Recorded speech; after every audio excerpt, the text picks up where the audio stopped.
not a big deal. That's no big deal. That's and we not a big are deal. live from Vancouver, British Columbia on Digital Pedagogy Institute.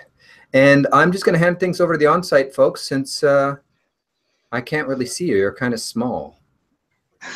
Jesse, are you still eating? Can you introduce yourself? I can hear you. I'll start. So I'm Christina Hendricks. We are live at Digital Pedagogy Lab in Vancouver, and I and Sherry are on-site buddies. Do you want to introduce yourself? I'm Sherry Spelitz, and I'm delighted to see all of you there. Thanks for joining. And we're joined by 4 fantabulous guests, which, Benjamin? Sure. I'm Benjamin Doxtdator. I'm a participant in the writing strand. And I'm Jesse Stommel, and I'm one of the co-founders, and I am a co-instructor of the writing strand, but also a participant in the writing strand. And I'm Rusul Alrubail, and I'm going to be the keynote speaker for this afternoon. Yay! I know it's awesome. I'm Sean Michael Morris. I'm the director of Digital Pedagogy Lab and co-teaching the writing track with Jesse. Wonderful, thanks. And I'll do a round here of the people that are virtually on. Why don't we start with Autumn from left to right on my screen. Autumn, Helen, Mark is probably texting in, Michael, Sarah, and Tavish. Go ahead, Autumn. Hey, so I'm Autumn Keynes. I am the Associate Director of Academic Technology at Capital University in Columbus, Ohio. I'm also a co-director of Virtually Connecting. I'm really excited to be here. I wish I could be in Vancouver, but it's really wonderful to see friendly faces and be here virtually. Hi, just checking my sound. I'm Helen DeWard. I'm in Central Ontario, and I work with the Faculty of Education here. It's good to see you all. Hi, Helen. Hi, Helen. And we'll go with Michael, because I think Mark's text only. Hi, I'm Michael Berman. I work for California State University, and I'm just a few thousand kilometers south of you in Los Angeles. Excellent, thanks, Michael. And Sarah, you're muted up. You might want to unmute. Hello, my name's Sarah Jane Crowson, and I work for a small arts college in the UK. I read your stuff all the time, and I'm really excited to be here. And Tavish, and then Susan. Hi, I'm Tavish. So I'm an academic librarian. I'm coming from Vancouver, Washington today, and I'm a big fan. I've been lurking for a while, and this is my first time, so I'm very excited. Yay. Wonderful. Welcome. And Susan, you just jumped in. Hi, I'm Susan Adams, and can you hear me? Yep. Yay, it's good to be back. I'm at Portland State University now, joining their Office of Academic Innovation as an instructional designer. Excellent. And I'm Ken Bauer, your virtual buddy here, coming from Mexico, from Guadalajara. So why don't you tell us what's going on? Because I was in a course all day and I couldn't follow closely enough. On site, what's going on there? Someone. Anyone. We had an excellent opening this morning with one of the elders from one of the local First Nations Kwantlen tribes. He talked a lot about what's made it possible for us to be here, so we should be mindful of that, of the family that's made it possible for us to be here, but also the obligation we have to spread hope and to bring something back to where we've come from. So that was a really strong opening here. Yeah, it was really wonderful. The Digital Pedagogy Lab is sort of unique in that it's an event both about pedagogy, which in itself is unique, but also about sort of critical action in the world and how we bring that into classrooms, but then also how we embody that in our practice everywhere.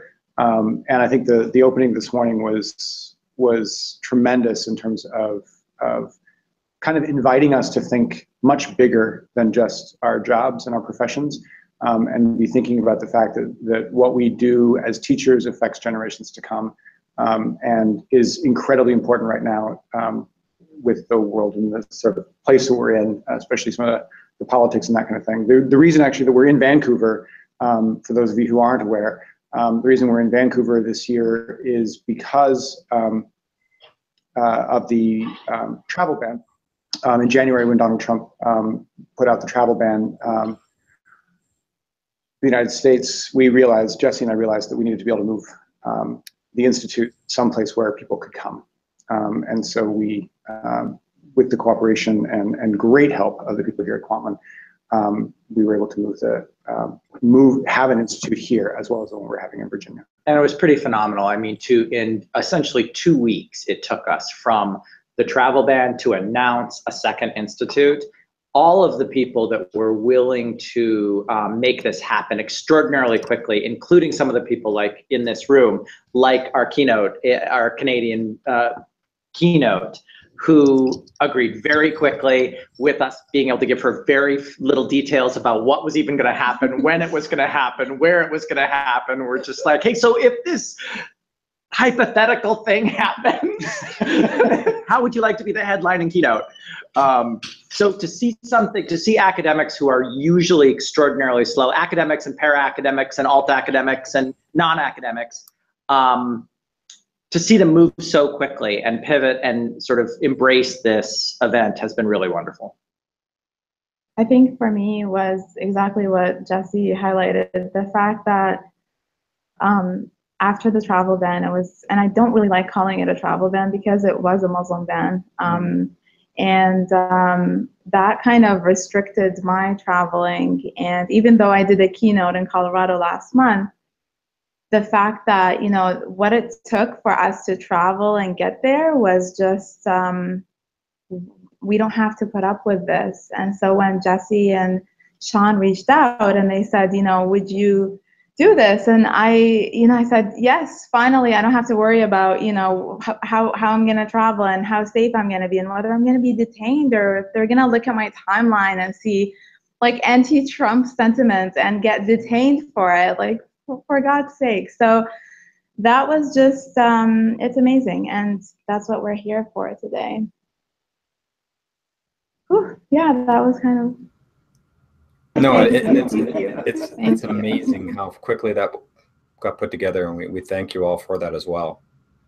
Especially us that we get 2 institutes this way on our side. I think one of the things that was super important to us. One of the things that was super important to us, and interestingly, Mahab Ali is one of our keynotes at the Virginia Institute this year, and when I was speaking with her and Kate Bowles, who they're teaching a track together in Virginia, when I was talking to them about all of this, they said, you know, one of the really important things to keep in mind is that there are people, politicians, government people, other people who are us apart, keep scholars apart, keep communication from happening, and we have to figure out ways to cross those boundaries regardless. And I think that was one of the big motivators, was how can we find a place where people who don't feel like they can come to the States can come. But I think this also kind of applies to virtually connecting, is that trying to find places where we can intersect that don't have anything to do with getting through customs, for example. Ways for scholars to talk across international borders, I think, is incredibly important. There's a lot of way to cross boundaries, right? We need to be creative and use the tools that we have at our disposal to try to do that in lots of different ways. Do we know if Rusul's keynote is going to be streamed? It is going to be live streamed. We were just finding that out at lunch today. Yay! So it is in fact going to be live streamed. So watch Twitter for a link to that. We will also, we may be able to get it on our site, but I'm not sure if it'll be up there. It'll be streamed through YouTube, so we'll have a link. No pressure whatsoever. No pressure. A link will definitely be up after the fact if you want to watch it after the fact. Yeah. And somebody asked what time. It's at 3 o'clock? It's at 3:30. 3:30, yeah. 3:30 Pacific time. Okay, excellent. Yeah. So any hints on what you're gonna? Can we get some foreshadowing? You know, when foreshadowing, I like that. So when the guys reached out to me, I kept thinking about how I'm gonna approach this, and I kind of confessed to Sean that I've never keynoted in front of a higher education audience, and so I'm really nervous about that. I mean, I don't have a PhD, and I've left the classroom for a couple of years now. And I work directly with K-12 educators and students. And so I decided to focus on my story, being in higher education and taking that and kind of going back to K-12 and helping people there. And so what I'm going to do today is basically share my story, but also share the stories that I've been hearing and seeing. And I'm hoping by some semblance of, you know, just hope, like you said, he started off with hope, is the fact that, you know, if I could reach one person and, you know, with my words or the stories that I'm sharing today, if those stories of students resonate with one person, I think I would have made that, you know, for me, that's my duty today to kind of do that and speak out on the issues that directly impact our students, especially marginalized students, students of color, LGBTQ members, and educators as well who are marginalized by that. I mean, we had a conversation yesterday in the car, and that's pretty much what we're talking about here, is that when we have a platform, whatever platform it is, whether, you know, it's VC right now, that's our platform, whether it's Digital Pedagogy Lab, whether it's your Twitter followers, whatever it is, use it. Because what is the point if you're not going to use your voice to stand up for other people and to try to make a difference in this world? And so while we can talk here about theories and pedagogy and all of that, at the end of the day, I want to really take it back to our relationships and our humanity and what we can do with that, and really, you know, go back to hope and create avenues of hope to connect with people. That's wonderful. Sorry, that was... No, that's wonderful. That was great.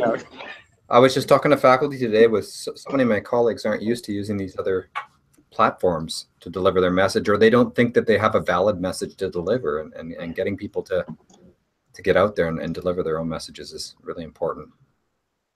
I think also really important for people to understand that you don't have to check all kinds of boxes in order to speak. You don't have to have a PhD. You don't have to have done work in higher education. Rusul teaches with every fiber of her being. Ever since I've met her, that is who she is as a person, and it exudes from her. And so the thing is, even when she's not talking about teaching, even when she's not talking about pedagogy, it is the work that she does. And the fact that she does it in a different world from the world that I do it in, actually helps me understand what's at the heart of the work that I do better. And as a faculty member, I love to get that vision from people that aren't with my bend on things. Couldn't agree more. That's actually what I wanted to say too. It's having a foot in both camps, I think, makes you a better voice that people will listen to. So keep speaking to whatever audiences are willing to listen. You have to keep talking and sharing your message, Rusul.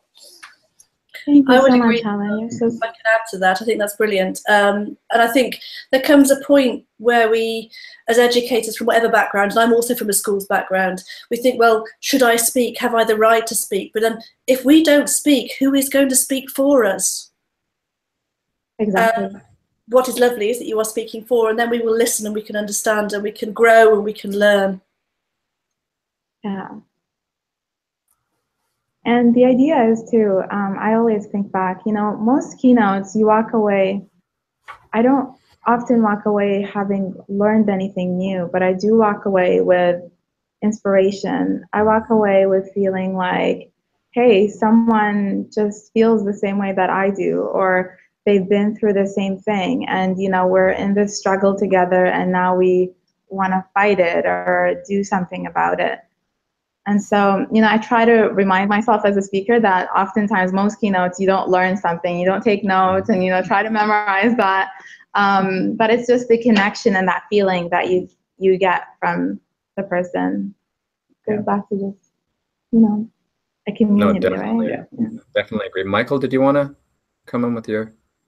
Yeah, well, so very nice to see you, and I'm sorry I can't be there to hear you speak, but I hope I get to see Rusul. I hope I get to watch your keynote online.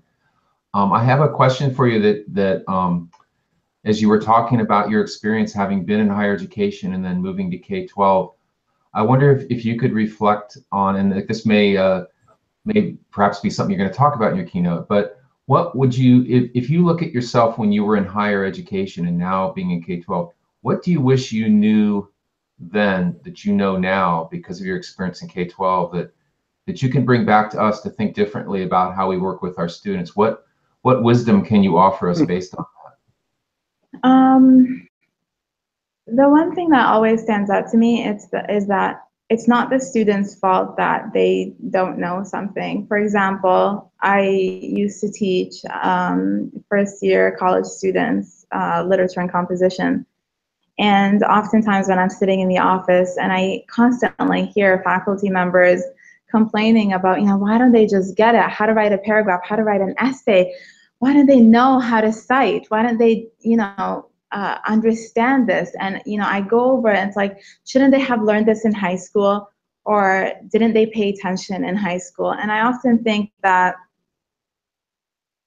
while the students do have a responsibility, obviously, I do lay a lot of blame on the education system, and not necessarily the teachers, but how the curriculum is currently. And so if we try to reach students in a different way rather than, they should know this stuff, I think that would be a better approach. And, you can connect with students easier that way. But there are, I think, your question is so interesting because I'd love to reflect and think about how, I think that's the one thing that stands out is the fact that there is a huge gap between what we're teaching in colleges and universities, first-year undergrads especially, and the grade 12 students. And the funny thing is I see that to happen in here in Canada and in the States as well. There is a big gap that needs to kind of merge together. And I agree, somebody said that, both sectors need to be talking more and doing a lot of work together. I think that's how we can merge that gap. Thank you. I was wondering if maybe some people from the writing track could talk about Yeah, I'm going to talk about what you did this morning. Yeah, I'm a participant in the writing track, and so I wanted to come here because I really enjoy writing, but I feel like it has been a struggle at different points, especially writing about my own teaching. I sometimes find it easy to write the big picture about pedagogy, but connecting that to the more personal stuff can sometimes be uncomfortable or difficult, so I wanted to join the writing track to explore those things. This morning we wrote a shared poem together, which is always an interesting experience in a Google Doc, sort of how do you navigate that, what it feels like to take turns in writing, what it feels like to give each other space and to watch and participate together. So it's a really good initial provocation for thinking about writing.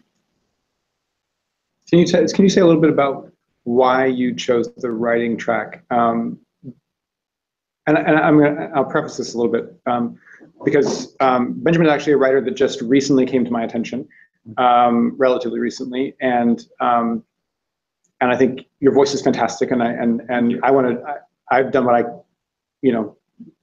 what I normally do to try to amplify that voice as much as I can.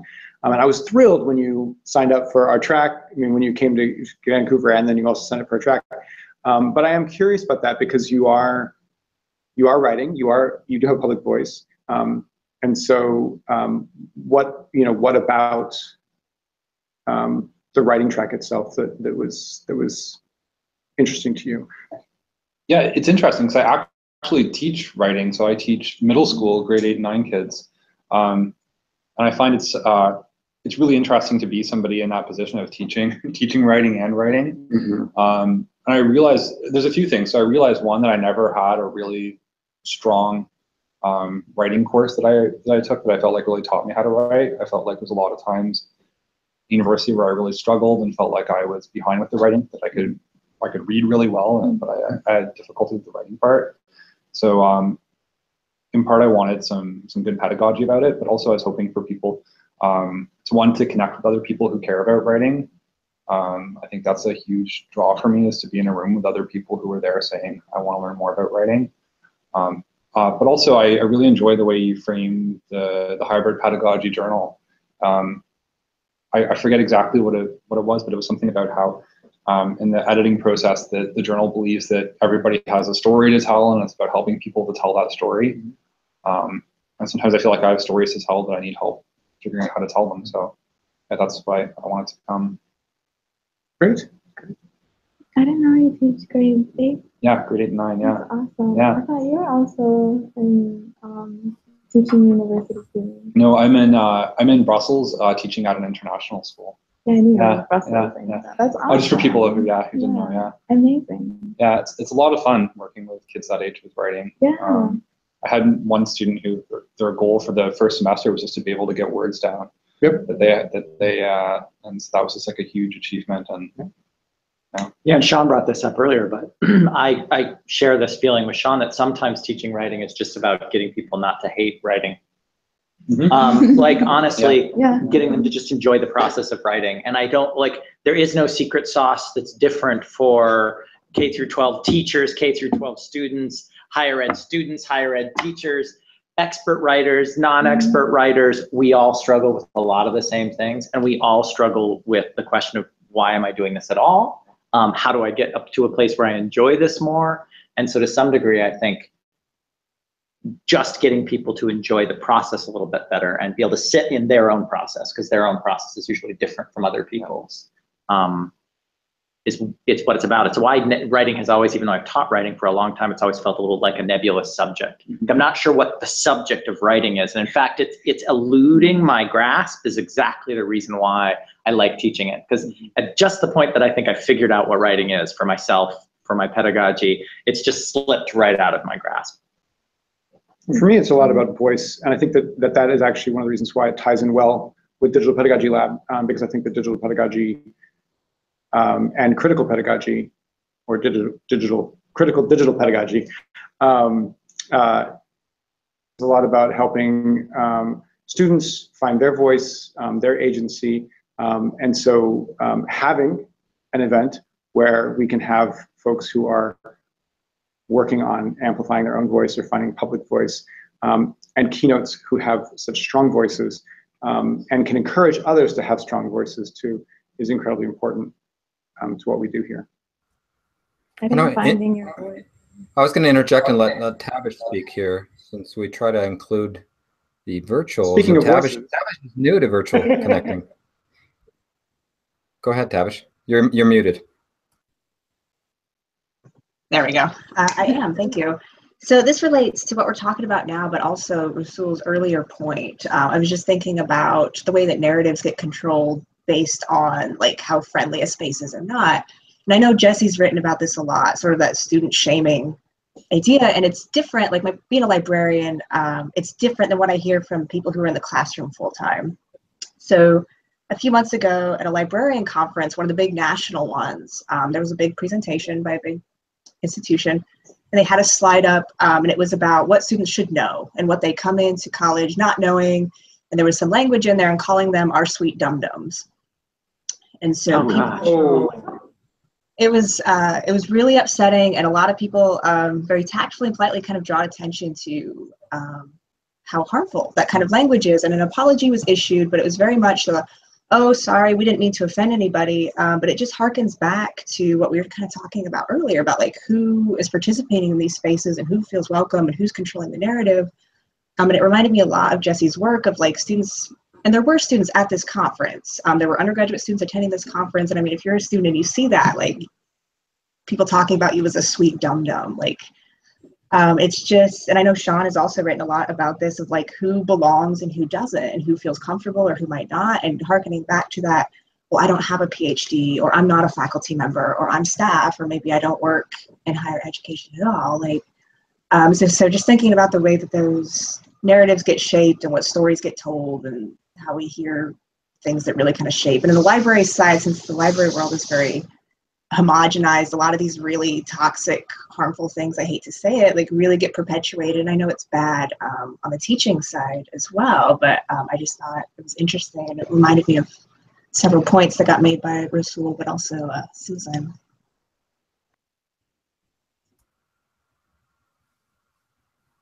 Do you want to jump in, Susan, or is there a reaction from on-site? Sure.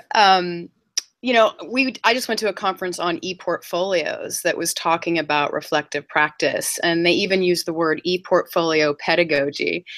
And Tavish, what you're saying and what we're speaking to around safe spaces for reflection, you know, they brought up the idea that when you ask students to reflect on their learning, right, for an e-portfolio, it's often when it's driven by an academic sort of prescription, you need to put these capstone things in. One faculty member asked students to write a personal reflection, something personal in their lives, and put it in the ePortfolio platform. And currently Portland State is using PebblePad. So I'm learning all the new ecosystems here in the job and watching, of course, that technology choice, you know, push the pedagogy or not, right? But in this case, they found that students were much more engaged and taking a deeper look in their academic portfolio after they got a chance to do a personal portfolio, which of course stayed private between them and the faculty, and they got to choose when it got shared or not shared. So there was some evidence there to what you're speaking to.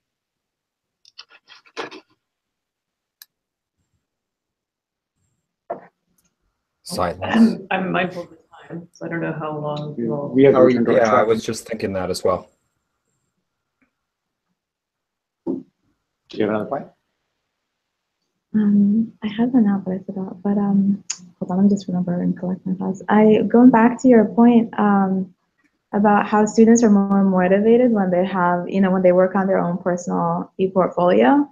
And that's what I'm finding now when I work with teachers. So I'm the co-founder of the Writing Project, and it's a platform, publishing platform for students.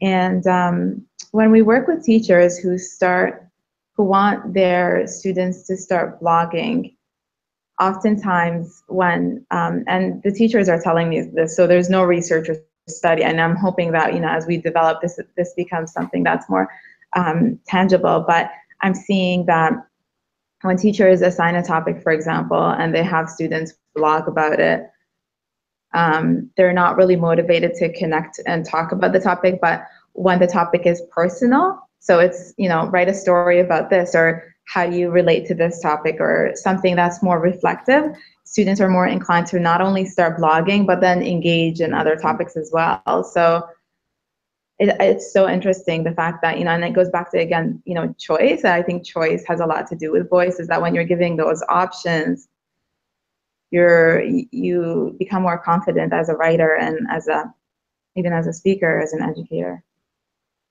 I think when we bring our full self to something, that kind of busy thing in our brain that nags at us, that keeps us from actually doing the authentic work that we want to do, the second that we quiet that a little bit, all of a sudden, what comes out, you can't always plan for it. Like sometimes at the beginning of a presentation, I'll just tell a story, and I'll tell a story that I didn't plan in advance to tell. And I find that that often makes my presentation better, because it just kind of puts me in a different frame where I'm not just going through the motions of the work, but actually sitting in the work in a different kind of way.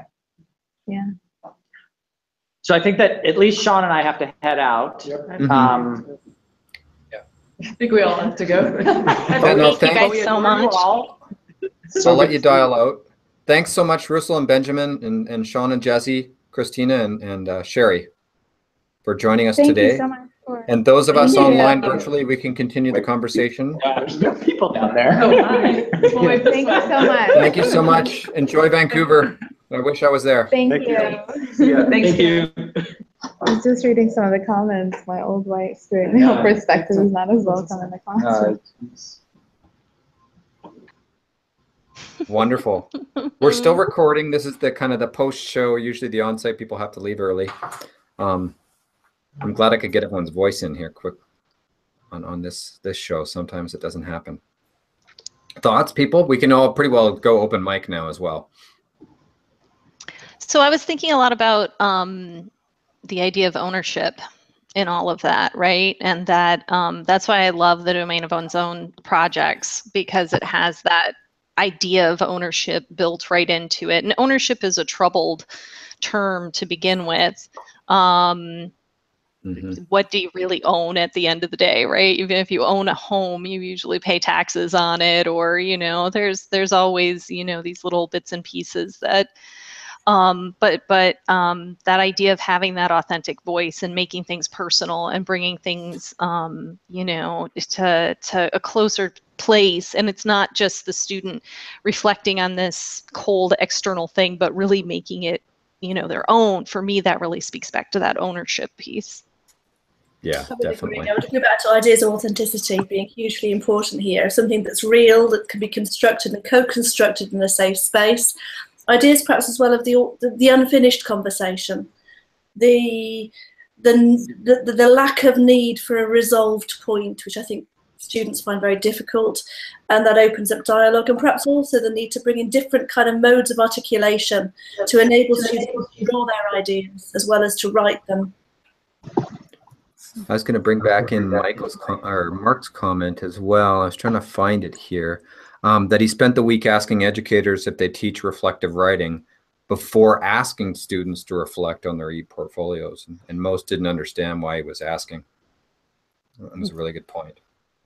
Yeah, it was kind of weird. He said that even before we brought any of that up. It was kind of like this weird bit of foreshadowing. Foreshadowing again. Mark, what were you doing? Did you travel? Did you time travel and listen to this conversation? He's behind the curtains. Puppet master. Yes. Causing trouble, Mark. It's so interesting, like this idea of making things personal. I think about a lot of the writing, I guess it's been a few months now, that Amy Collier was doing on the incorporeal fallacy. And so like this idea that, or the myth, I guess, that when you go online or go virtual, like your body is irrelevant. And so I think being reflective, like talking about authenticity and making it personal, like thinking about how power and privilege are mapped across digital spaces. Because I think certain students, especially ones that are more vulnerable, like they're hyper aware. And so being able to reflect on that and be seen. And I think it was you, Sarah, who mentioned like different modes of like being heard or communicating or kind of acknowledging in those online spaces. And so I think that definitely contributes to like the personal and being heard in that way. I want to respond to Mark's comment, and Mark, I really wish you were on here beyond text because it would be easier to have a conversation. But I want to respond to the comment about the old white straight male perspective not being as welcome. And I have to say that, you know, I'm not in a classroom, so I can't comment very often, so I can't comment on that specifically. But being the other old white straight male, I'm guessing on this group, making assumptions. I would encourage you to find a way to make your perspective welcome. And if you honestly feel your perspective is not welcome, then I would suggest that it's probably one of two things happening. Either that you're not comfortable with your own perspective in some way, or in some way you're at least viewed as not being open to other people's perspectives. Because I wrestle with that too, but I do honestly believe that while it's very important for me to lay back and hear other people's perspectives and not be the only one who's speaking, that I do have a voice too, and that people do value what I say. So if you honestly feel that way, then I would really encourage you to reflect and think about that, because I found that my perspective is welcomed. That's a good point, Michael. All my machines are buzzing here with Slack channels. That's Chuck. He says he wants to see the photo you just took. He saw you take a photo. We're live, literally. Oh my. I'll send it later, Chuck. You should have jumped in. We had space. You could jump in right now if you really want to. I believe you have the link from Slack. Right? No, thanks, Mark. I'm glad you're here via text, and I'm glad I could share your point of view as well, even though you're not here in voice. I think it's really important. For me, it's really important to get everyone's voice heard here and virtually connecting. You're doing a great job of it too. Thank you so much for being our host and our virtual buddy today, Ken. Trying not to push too much. We've got two new persons, so it's sometimes people like to just kind of lurk. I remember I just started this a year ago, and it was like it's just quiet and I'll listen. And I remember Bonnie Stakoviak saying the same. She felt really intimidated being connected to all these famous people. It's a little intimidating at first. It's a little crazy when you first, I mean, because I was in like one of the first, you don't think so, Helen? No? How can such friendly faces be intimidating? Well, it's live. It's going out live over the internet. There's people watching who I can't see their faces. That's the part that is lurking in the background. And it's going to be a recording, and people are going to watch it a year from now in a completely different context, right? And so there's a bit of context collapse, I think, when you first start doing it, where there's friendly faces, but maybe friendly faces that you don't know. Maybe people that you're familiar with their work, but you've never met them before, and that can be a little bit intimidating. Then the idea of it being live streamed and recorded, and all those contexts will start falling on top of each other, and you're like deer in the headlights. Right, and I could see that with Tabish, because she said this is the first time she's done this, but then she's talking about Michael's work and Jesse's writing and about Amy's writing, and so we're all tied in this community, but at different layers. And we talked about that in the pre-show as well, Autumn, about the different layers of people connecting with us via virtually connecting. And it's really important to bring all their voices in. So I participated this week in an open, it's called hashtag 101 open stories. And it's, there's a website, and this week they interviewed 4 people a day for 4 days. So there were 16 people that talked about their open stories. And Bali was one of them that shared her story of how she became an open educator. And it's really interesting to hear those stories as we talk about this reflective piece, and making sure that we model and share with our students that we're part of that, not just saying, go do it. And it's almost that permissive as opposed to participation, co-participation, co-construction, all that kind of stuff that I think is more important for the students to see, that we're mucking around with the same ideas that they struggle with. And you know, this is related to the, Helen, it's a great point, and I think that it's the humanity that we bring as teachers, as learners, as participants to truly be equals with our students, right? And I mean, if you feel that you're an equal with your student, you're not going to shame them, right? Unless you're really pretty messed up, right? Unless you're going to shame yourself. We may have a different role in the classroom. It's not that the role of the teacher is exactly the same as the role that the student plays, but as human beings, we're exactly the same, and we're on the same level as everyone else. And I think most of us agree with that in theory.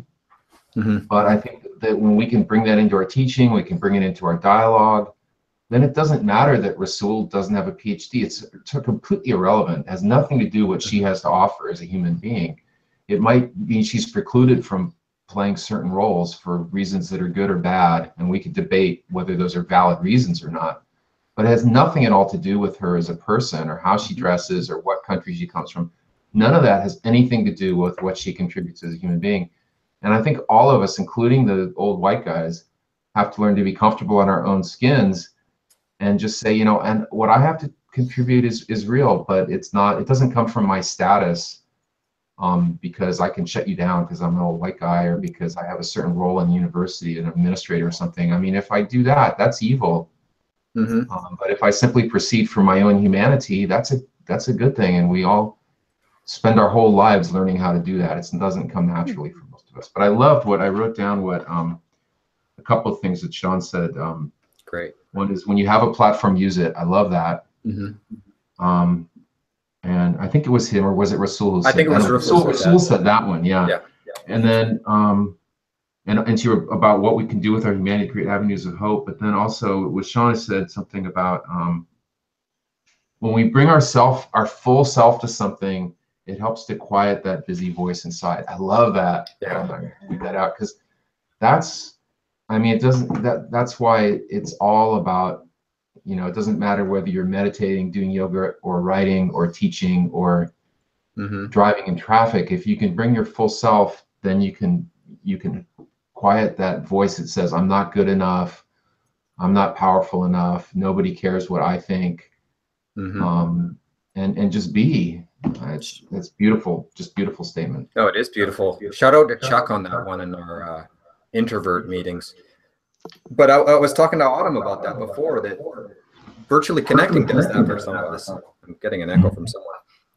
But I'll mute. Coming to this meeting is awesome because sometimes we've just had like a busy, insane day, and we come and see these people that we connect to very often, a lot of us. And this just is our reflective place with people we know. And I bring my whole being to these sessions, definitely. That makes me think of something that I thought about recently. I've essentially been taking a sabbatical from Twitter and variety of things and just finding my own voice in between jobs. And there's a lot that's emerged from that, but bringing your whole self can be very scary, right? And I've experienced that just even in what is my role now that I'm not at an institution for those months, right? And where do I show up and how do I show up and am I going to use a platform or not? And like, you know, watching myself feel much more confident now that I'm at Portland State to show up today, for example. And what is that about, right? So I've got a lot of processing and I have been a lot of processing around that. But I love the idea of not dabbling, but fully committing. So in this time that I've been away, I decided to join the crew team in a much bigger way. So instead of dabbling in it, I dove in and became highly competitive. And the value to fully committing to something like that was, I had no idea that I was just dabbling. I didn't really, you know, I was like, oh yeah, I'm going to join a team here or there. But like, I really went into it. And now I'm like, I don't want to dabble in my life anymore. I want to go all in to each thing I choose to do because that's way more of a benefit than just sort of the dabble. And Michael, what you were saying brought that sort of new thought to my mind now as I play out my life, really. And I loved reading about your adventures in crew, and it was fantastic. And it gives me a new appreciation for who you are and what you bring to the world. And how committed you can be to achieve something, even at a time when, you know, I'm sure that part of you was feeling that I'm not good enough, there's something wrong with me, you know, why don't they like me? And yet you got in the water and you rowed. Fantastic! What a beautiful way to address your own humanity and your own mental health.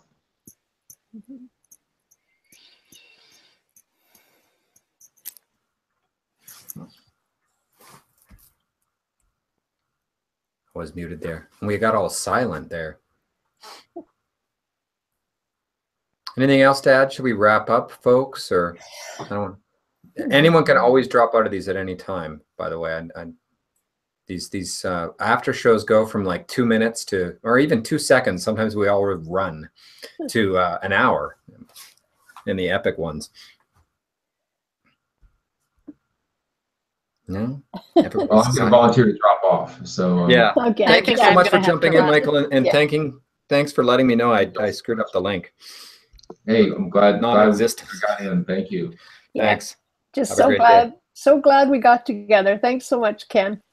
I'm sorry I'm going to miss tomorrow, but I'm going to have a wonderful day with family. So yeah. All right. Well, I'll wrap up and hit the stop broadcast button here. Thank you, everybody, for joining. We have more sessions from Vancouver and then sessions from Virginia coming up next week. So I'll hit the stop broadcast button. Thanks for joining us.